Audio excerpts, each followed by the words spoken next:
Yo. Ladies and gentlemen, welcome to the Football Power Hour. Oh, we are in motion. That's why we recording live, streaming live from the whip.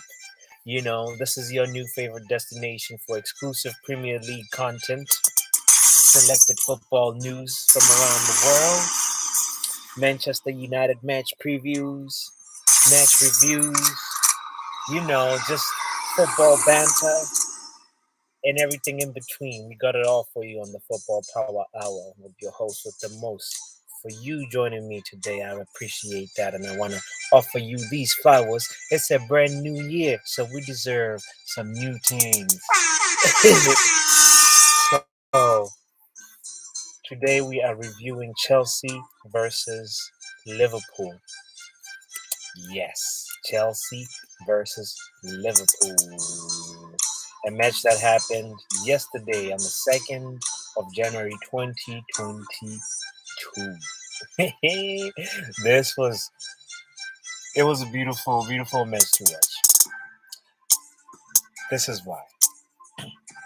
Even though it ended in a draw, right? With two goals apiece from Chelsea and Liverpool after a dramatic and thrilling first half, and then a stale, goalless second half from the two teams at Stamford Bridge.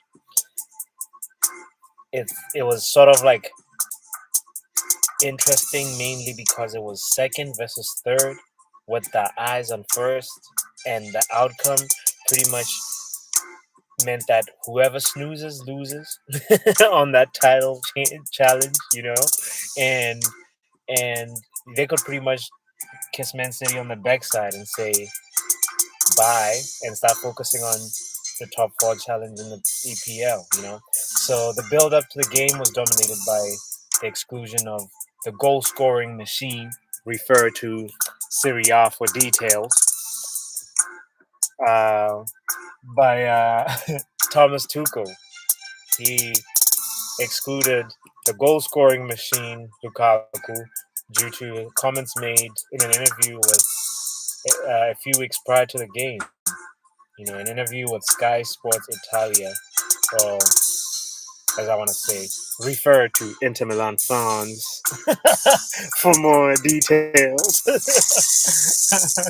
So, you know, um, both teams have had significantly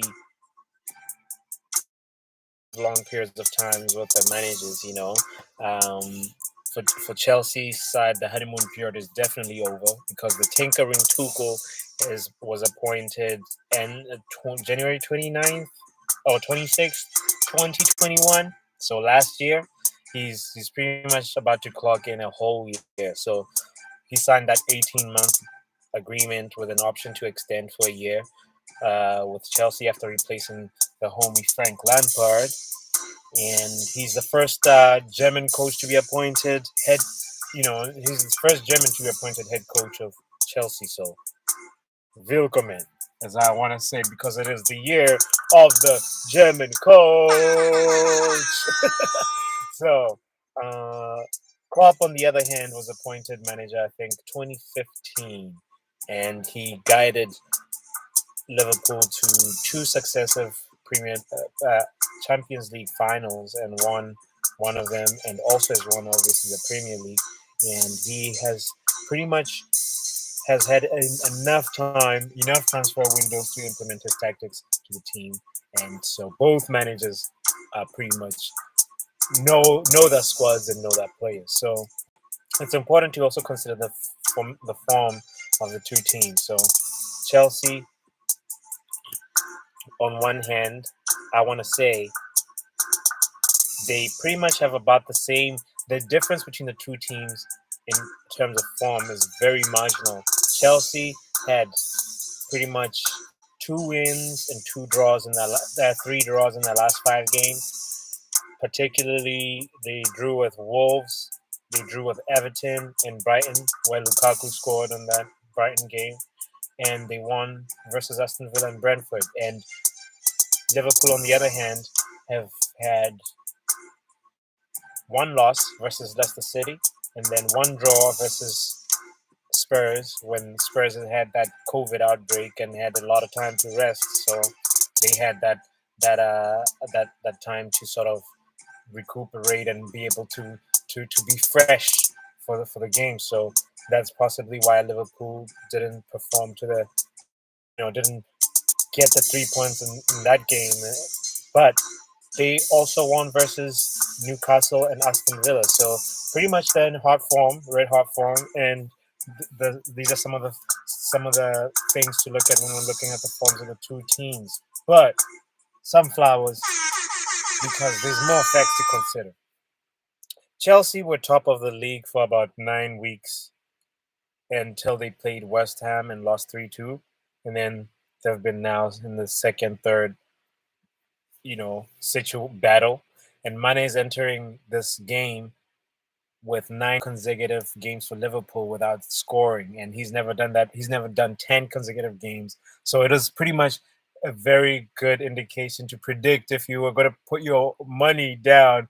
I would have advised you to put your money on money because I would have had the pre hindsight, if you know what I'm saying. No, I don't know what I'm saying, but it's just a point to consider, like a stat to consider when you're sort of predicting the outcome of or potential outcome of a game. So anyway, Mane was there to break this record, and a draw versus City meant that a draw versus Chelsea or for Liverpool or the other way around meant that Manchester City would have 10 points clearance between the two.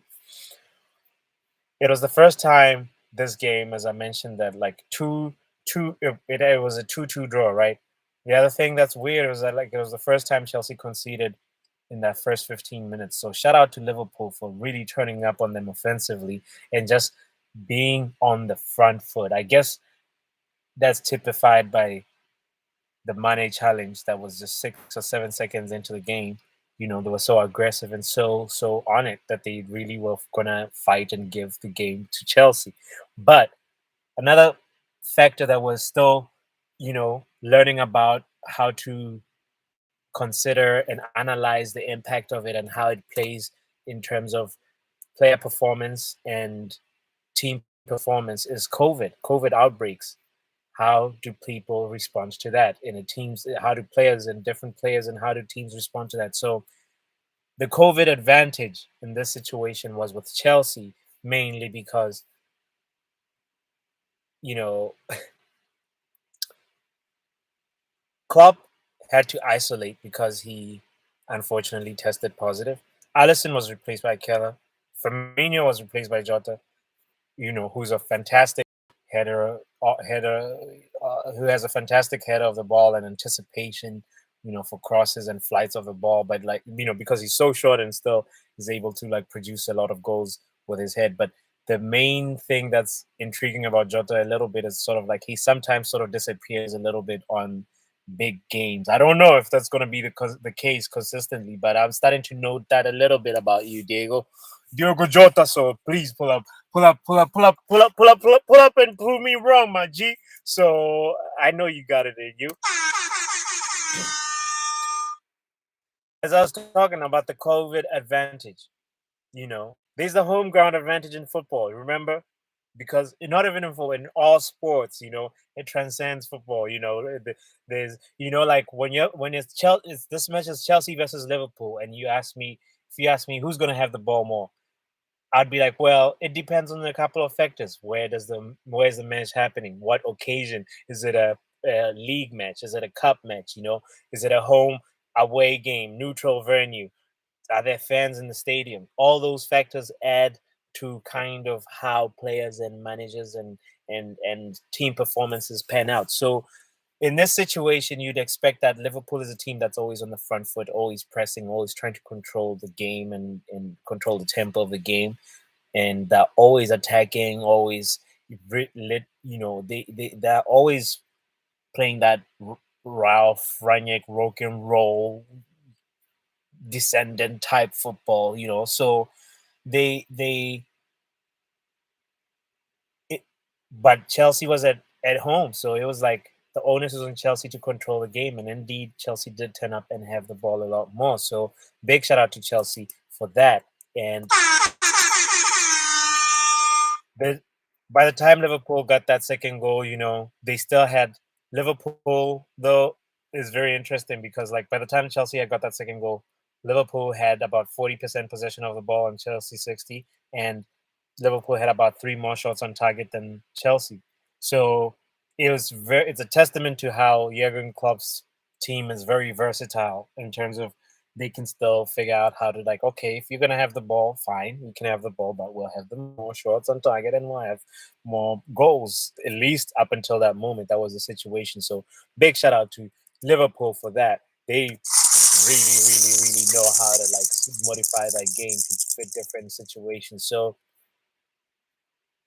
the COVID advantage was also on Chelsea's side. As I was on to wrap up that point, is the main thing to stress here is that you can never underestimate the impact that a manager on the sideline has, a manager on the dugout has on players, because they're able to see gaps, they're able to see configurations, they're able to sort of anticipate sometimes. Sometimes the passion that oozes out of Antonio Conte, or sometimes when Mourinho is feeling it, or sometimes when Jurgen, a lot of times when Jurgen oozes that passion, it's like you need that passion and Klopp, obviously, So I mean, Klopp, Pep, obviously. So it's one of those things that you need a lot to be able to be a successful manager. But obviously, you need a lot more than passion from the dugout. It takes a lot more than that. Gary Neville knows about that.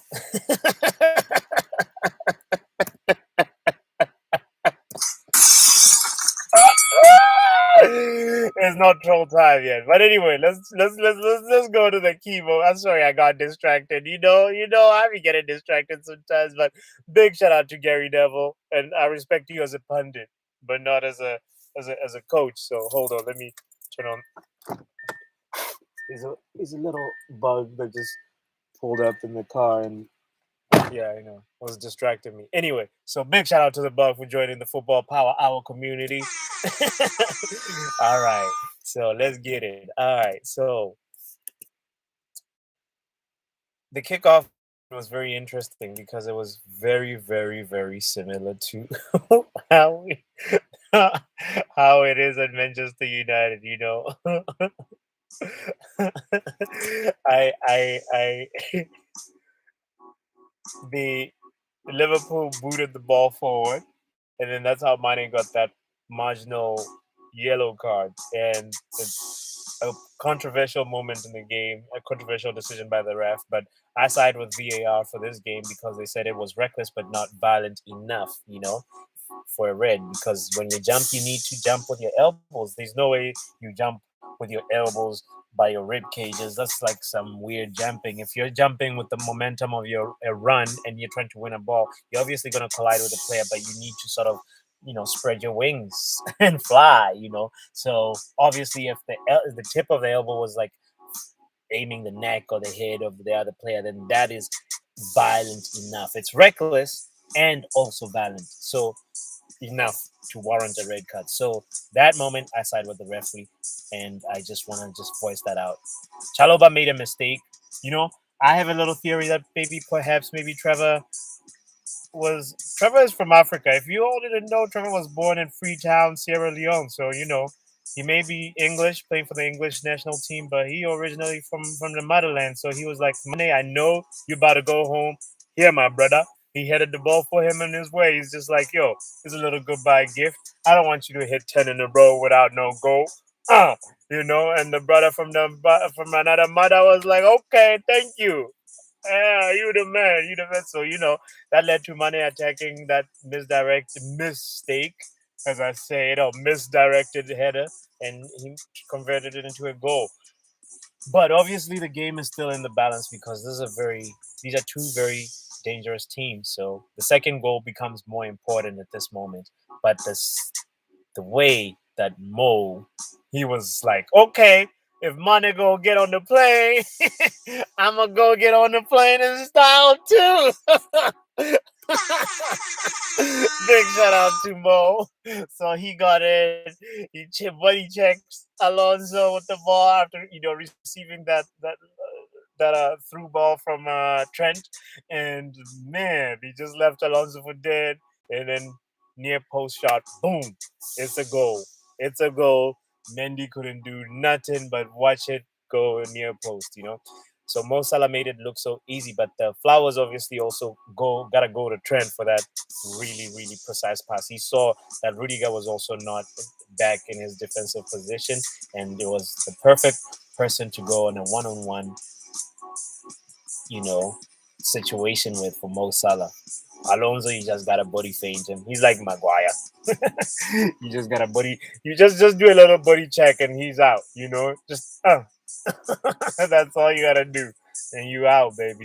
So the biggest standout moment though goes to Mateo Kovacic. Oof, that's the standout moment because Kovacic volleyed a stunner coming from a set piece. I think the goalie was the one that tried to clear it with a hand, and Kovacic's technique was so amazing that you'd associate it with Alonso, with Matic or like ACN.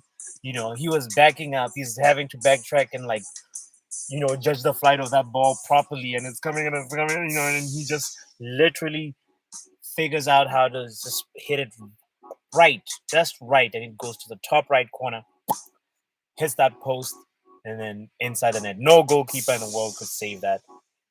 Really, you just have to watch and appreciate. So Pulisic, before we go to Pulisic, we gotta give you Mateo your flowers. Ooh, that was a beautiful goal to watch. I was amazed. Pulisic's goal, we went to the same top corner that Kovacic scored on, and that one-time pass from Ngolo gave him the assist. So Ngolo gets the assist, and that was that was really amazing. But the standout players were Chaloba and Mendy for me. Chaloba, because Chaloba made this big mistake. I'll tell you why, Chaloba. Before you hold on, calm down, kiddo, calm down, guys, calm down. I'll tell you why, Chaloba. Even though he made that he gave Mane that little goodbye gift to the motherland for the he said go make people in the AFCON happy, my brother. He was able to keep his head in the game and still be able to make important clearances and important tackles throughout the game. Sometimes being double teamed, and Chalobah did really great. So you gotta give him his flowers, and you gotta give him the flowers he deserves. And how he was able to make amends to Mendy. Hey, see, hey, oh.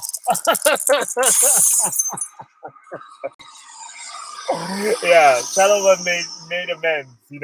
And it was unfortunate that he had to be substituted with that knock, and I hope that he's all good. But you get those flowers, but brother, and because you gotta be able to keep your head up.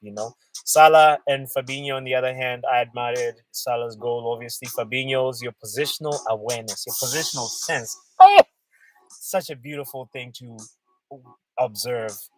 Him and Thiago Silva actually masters at positional awareness. They don't have pace, but they rarely ever caught out. That's something to just admire and give some flowers to. So please, you are amazing at that. So you deserve all the flowers. The standout manager performance goes to Thomas Tuchel because the spotlight was on him, not because Klopp couldn't have any spotlight. It's silly. It's because Thomas didn't win or lose versus City, and he also didn't lose versus Lukaku. And if you don't lose as a boss, that's great. I just hope that he wins the next game and he's able to figure out this Lukaku squabble out. Because had Thomas won the game versus Liverpool, then he would have definitely won the Lukaku back and forth. But if Chelsea loses the next game and Lukaku is not in it, then Thomas Tuchel is not looking good, brother. So while I mentioned that there was all those standout players that I mentioned, I gotta say the outstanding player, obviously, return some flowers to you, Mateo. That stunner, it deserves another second mention. It deserves an honorable mention, my brother. It was beautiful. Mateo Kovacic is you gotta also observe the last 15 minutes of the game and how he was dribbling and handling the ball. He was just oozing with confidence. He was magical and skillful. It was almost like you're watching a little Ronaldinho metamorphosis of Ronaldinho, the metamorphosis of Mateo. That's the new case study that we gonna do. So if he keeps it up, so he was oozing with confidence with his stunner goal and stunner performances. That's why we want to mention that. So the last moment that we want to just go to real quick to end the show is, you know, troll time, baby. Troll time. My favorite part of the show. Troll time. So they say, why drop a player who disappears on big games anyway? You know who we talking about, Ronaldo. There's a picture of there's a meme that was going around of Lukaku posing like this, like almost like he's ready for action. And it's like the caption is like, "I've kissed the Chelsea badge, Everton badge, West Brom badge, Man United badge, but none of them tasted like the Inter badge."